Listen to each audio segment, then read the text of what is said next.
They arrived like a storm, appearing almost out of nowhere to shatter the stability of ancient Egypt. The Hyksos.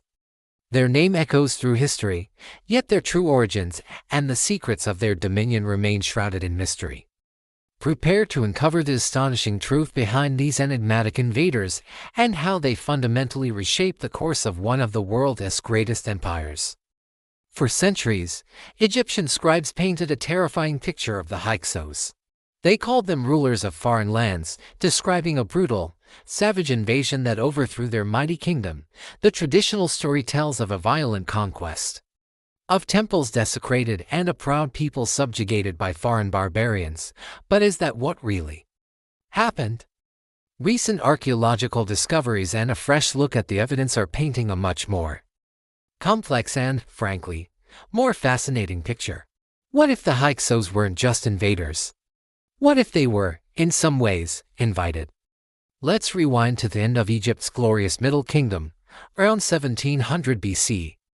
The central authority of the pharaohs was weakening. Power was fragmented, and the nation was vulnerable. During this period of instability, people from the Levant, what we now call the Near East, began migrating into the eastern Nile Delta. They weren't an invading army, not at first.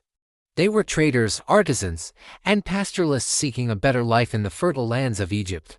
For a while, they lived alongside the Egyptians, gradually assimilating and establishing communities. One of these settlements was a bustling port city that would become the future Hyksos capital, Avaris. Archaeological digs at Avaris, known today as Tel el-Daba, have been revolutionary.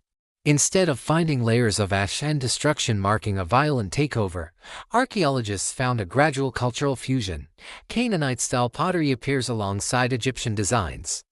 Tombs contain a mix of Egyptian and Levantine burial practices. This wasn't a blitzkrieg. It was a slow burn, a gradual demographic shift over many decades. These foreigners weren't just living on the fringes, they were becoming an integral part of Delta society, climbing the social and economic ladder. So, how did they go from immigrants to rulers? The prevailing theory now is that as the central Egyptian government in the south collapsed, a power vacuum opened up in the north.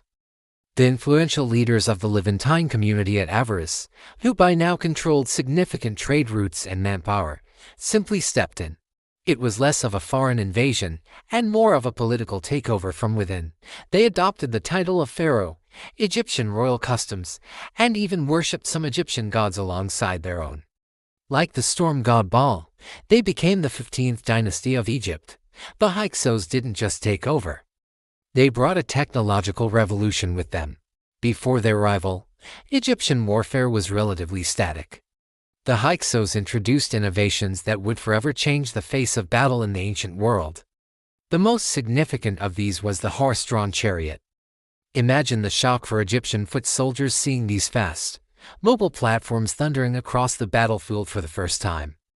The chariot wasn't just a weapon, it was a symbol of power and a game-changer in military strategy.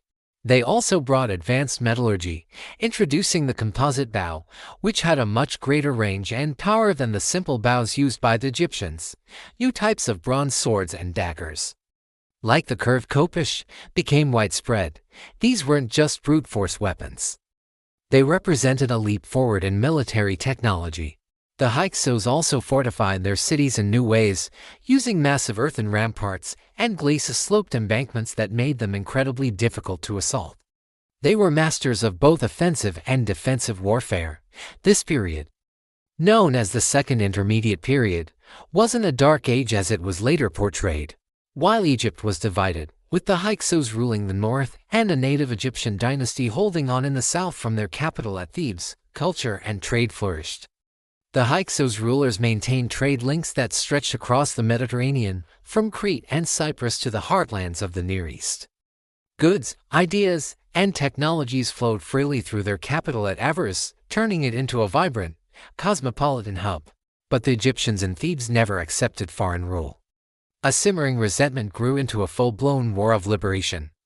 The Theban pharaohs, like Seqenenre, began to push back. An examination of his mummy reveals horrific head wounds, suggesting he died violently in battle against the Hyksos. His sons, Chamos, and later Ahmose, carried on the fight. But here's the brilliant twist. They didn't just fight the Hyksos, they learned from them. The Egyptians adopted and mastered the very weapons the Hyksos had introduced. They built their own chariots, forged their own advanced bronze weapons, and learned the new tactics of warfare. The student had become the master. After a long and bitter struggle, Ahmose I successfully besieged and captured Avaris, driving the Hyksos out of Egypt and reunifying the country under his rule. This victory marked the beginning of a new golden age, the New Kingdom. The irony is extraordinary.